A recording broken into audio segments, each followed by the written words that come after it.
What's up, Anchor Peeps? That Anchor Peeps, right? I like that. I'm Anchor Pete. Anyway, I am Anchor Pete, and I am here with my beautiful wife, Shari T. Hello. Yes, and we are here for yet again another Big Brother live episode. And we're talking about episode 23 of this season, Big Brother 22 All-Stars, right? So you should have watched 23 episodes of this shit by now. Anyway, tonight we had our usual Sunday night fun. We had our head of household competition. We saw who won. Who won, Shari? Cody. Yeah. The alpha man himself. He hit, the golf ball and went right in. He got himself a score of 3. Because he was explaining to us that, or I think it was a 2.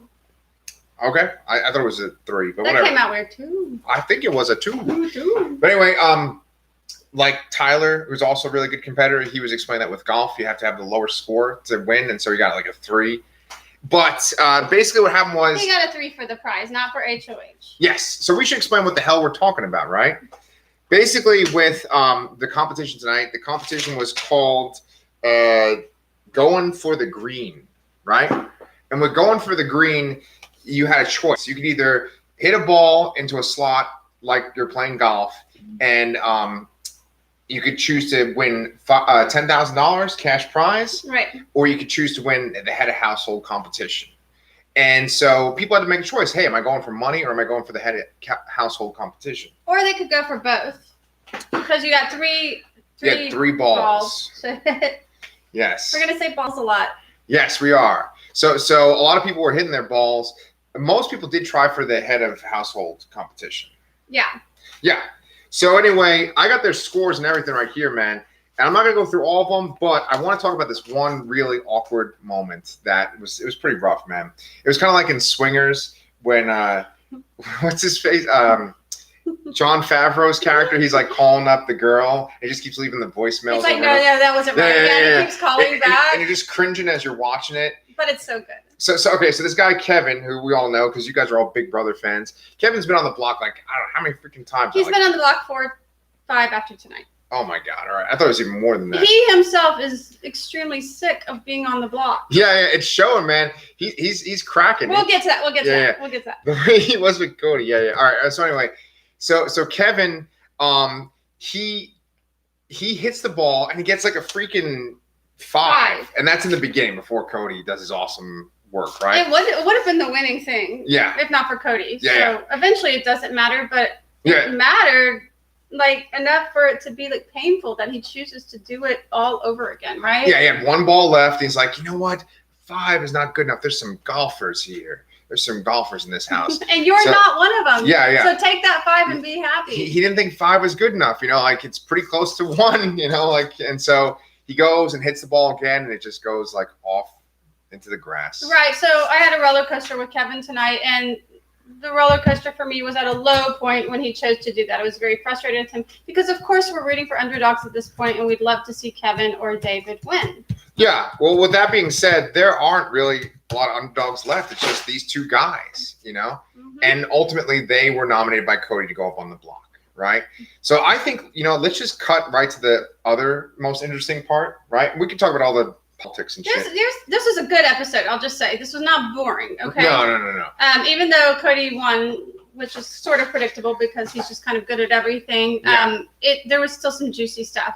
Yeah. One of my favorite episodes so far. Yeah. So we'll talk about all the manipulations and all the kind of behind the scenes shit. But I just want to get to this one really juicy part real quick. Okay. Where Kevin, he kind of anticipates he's going to be going up on the block. So he goes to talk to Cody. He says he'd rather stab himself in the eyes. Yeah, he'd rather stab himself in the eye, right? Yeah, than talk to Cody. I guess he doesn't like Cody. I think he also says I hate him. He says something like that. Yeah. It's pretty intense, man. So he goes to talk to Cody, and he's just not playing around. He's not putting up the facade, He just is just like laying it out, and which is beautiful. Yeah, and he's like, well, don't put me on the block, like. Can you not put me on the block? Like, there's other things you can do with me. And then there's bigger threats. There's bigger targets. Totally true. Yeah. And then Cody says, well, what would you do if you were in my position? And then Kevin takes that as this moment to be like, hey, if I'm going to the jury house, I'm not going to vote for the person that voted me out of the game. Right. And then they get this little argument. Yeah. And it was great to see people argue because for the most part, it's just been people kind of like laying down and dying.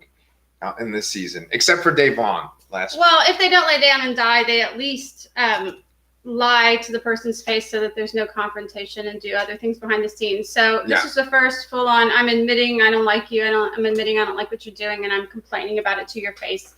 And Cody was a cool cucumber, I thought. Yeah, well, he was mad. Yeah, he kind of pushed back, that's for sure. He was mad, but he had self-control. Yeah. So anyway, so Cody, he puts Kevin on the block and he puts David on the block, and Shari was just like laughing when they were watching their faces, right? Like their facial expressions. Because Kevin was gold. Yeah. And he was like, just making this face like this. Yeah, right. Yeah. So there'll probably be some crying within the next week.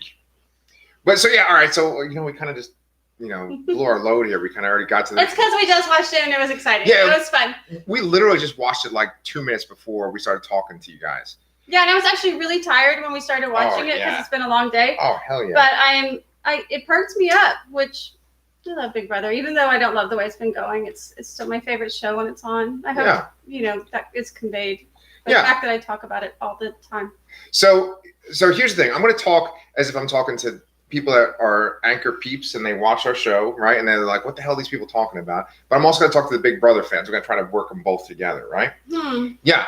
And so the key thing is, right, if you don't watch Big Brother, the key thing is that there's so many manipulations going on at a time, right? And everyone's playing each other like they're in a game of chess. And when you see these players, the ones that are really good, the ones that are really going for it, they're thinking about like 2-3 steps ahead. They're thinking to the final play, right? And they should be. Yeah. And so one thing that's been building throughout this season is this guy Memphis is trying to set up his final 3 or his final 4, right?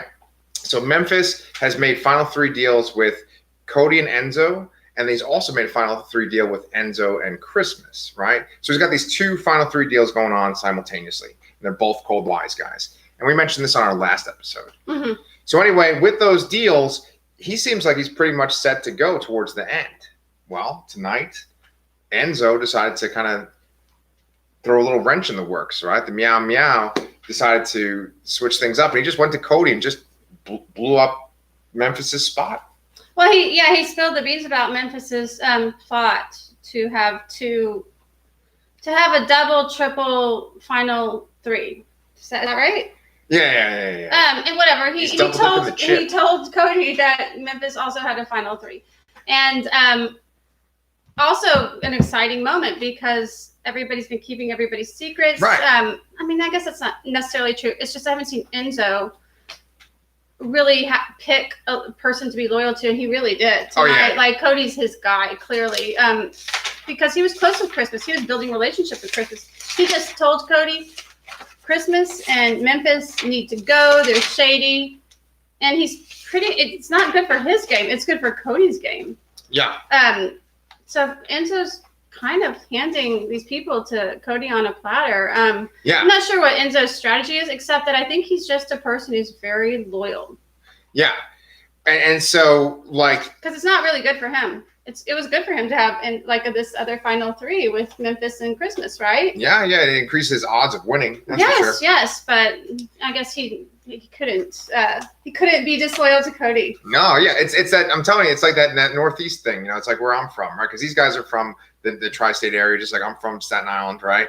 Well, what is the deal with being from the tri-state area? I'm from Texas. Yeah. I mean, look, it's all different. Like, probably the same among Texas guys and stuff like that. There's just like a different kind of version. But like, you kind of have like your bro, Like, you ever notice when Enzo and Cody are talking to each other, Cody's way of talking changes. He starts sounding more like Enzo. He's like, nah, bro, this is what we're gonna be doing, right? That's like how the people talk where I'm from. And when I go back to New York, I start talking like that too. My accent. See, it's already coming out right now, my accent, right? Yeah. So like they have this bond because they're from New York, and like Memphis doesn't have that, I'm assuming is he from like Memphis? I don't know. Like, where is he? Is Memphis from Memphis? He's got a hat that looks like a freaking the Union, or not the Union. I don't know, but I do know that Danny, who I think is Californian, has a kid named Tennessee, so it doesn't matter. I don't think names necessarily mean where you're from. Okay. Yeah, he's got like one of those like hat looks like a rebel flag hat. So I don't think he's a Yankee. Well, and by the way, if anyone knows what that hat, the symbol is for, because I know it's not a Confederate flag, but it kind of looks like one. So I'm just curious what that is. And sometimes I think it's like a Dos Equis symbol, but I don't know. I have to like look closely Maybe at that's that picture. what it is. Yeah. All right. So anyway, the thing is, so Enzo's loyalty is messing up Memphis's plan. Now it's messing up my list that I have too. And my list maybe is going out the window, Shari, right? Because I said, here's my breakdown of people that are going to go in the show. Nicole, Danny, and David, I was saying, are going this week. It's potential David's Are we going to talk about Nicole and Danny? We should. But I just want to point this out real quick. I have as my final 3, Memphis, Cody, and Enzo. And I don't think that that's happening now. I think Christmas and Memphis might be going sooner rather than later. All depends who wins head of households, and time will tell. Yeah. But there's definitely talk, and there are seeds planted and whatnot, you know? But here's the deal, okay? I don't think that Christmas or Memphis are pulling the trigger on Enzo and Cody. I think they're maybe going after like Danny and Nicole. They're not going after Enzo and Cody. But Cody's totally going after Christmas. He said he wants to. He said that several times. We'll see. Yeah. We'll see, because you can talk about a lot of things. You can have a lot of ideas in Big Brother. What you think about and what you do. Yeah. So it can be very different. Okay, but I also, I get on my why are the girls like this on the show? Soapbox time. Soapbox. Wasn't this another episode? We were just like, what is wrong with you ladies? Like, Danny and Nicole are good friends. They've been helping each other the whole time. Yeah. Now Nicole's turning on Danny. Like, why? Why? Wait, are there 9 people left in the house? There is, right? You're going to interrupt my soapbox? No. This helps your soapbox. I'm like propping up your soapbox. You ready for this? There's 9 people in the house, right? I don't know. And I think that there's just 3 women, right? I know. And the rest are dudes. That's why I got mad. Right? I got mad last week that Yeah. Christmas is all worried about Danny and Nicole. She just wants to go after the 2 girls. Yeah, and now Nicole is turning on her own friend Danny. Right. And she's saying, well, Cody's talking about nominating Christmas, who he doesn't have a close relationship with. Cody has like a very sensible head on his shoulders. Yes. I don't know that there's a better player than Cody at this point, except maybe Tyler. Oh, yeah. Who was barely featured in the episode. He knows what's up, too, I think. Yeah, he does. Anyway, so he's thinking of putting up Christmas, Cody is, and then Nicole's like, no, Christmas isn't coming after us. Meanwhile, Christmas has been talking about putting up Danny and Nicole the whole, all last week, this episode as well. She just doesn't. Yeah. Nicole. Yeah, man. I know. See, that's another thing about watching Big Brother is that people are always like oblivious to what's going on in other groups and other alliances, and within their own alliance. Well, some people are. Yeah, and some people are keen. That's right. And Nicole thinks she's keen, but she's not. And you know what? The people that are keen, they're usually the ones that win. I know. Yeah. But look, dude, I think that's the point. I think there's 3 women left, and then there's 6 guys. Now, there's 2 guys on the block, so we might be less 1 guy this week. But just keep in mind, guys, Big Brother fans, 3 people are going home this week. So, how are they going to do that? I don't know. Okay, you want my guess? My guess is that Wednesday is going to be like a random, hey, we're doing an eviction, because they do that sometimes. They're like, it's not random. Oh, you mean Wednesday? It's going to be like a live eviction. They're okay, house guests, we're doing an eviction. That's Wednesday, and then I think Thursday is going to be like a double eviction. Okay. Right, but I think I might also be totally wrong. I know one of the nights is like a 2-hour one too. Oh shit, we gotta watch 2 hours of it and then do this. I think it sounds great. It sounds great, huh? Yeah, I love Big Brother. Yeah, you love Big Brother, but oh man, it's gonna be a late night that night. Okay. We'll make it work. Yeah. So, do you have anything else you want to add? No, but good episode, and that's all. Okay. I kind of just to go back to Sunday night's eviction real quick. I hope Devon can win the most popular vote. I think she will. Because there's no one. Yeah. I feel more strongly about that I would want to win. Even though she went out, I think maybe too early to win the popular vote. No, I think there's still a chance. It'd be kind of good if her memory stuck around. Yeah, and I think it will. I'm still thinking about her. I'm kind of ready to go to the jury house whenever we're going to do that. Yeah. Yeah, maybe like 2 more people. I think we have Ian there and Davon, right? Yeah. Okay, yeah. I think maybe like especially after all these evictions this week, they're definitely going to be going there soon. Okay. Yeah. Okay. All right, cool. Well, that was a nice, quick, short episode. Thank you for watching with us. So on the Anchorpete channel, Shari and I are going to be reviewing a movie. We're starting our Halloween stuff soon. We have something coming up this week for a horror movie that we're going to watch, one of my favorites of all time. And, it's my birthday on Tuesday, too, by the way, guys. If you want to say happy birthday, and give us a like and a subscribe. Oh, that'd be an awesome birthday gift. Aww. Besides that, on my other channel, which is the Lastercast, and already up right now is a video that we just recorded this weekend where Danny, Chris, and I are talking about this fun horror anthology movie called Scare Package. So it's a fun movie. It's a fun episode of us discussing it. The thumbnail is made by my friend Bruno, by our friend Bruno.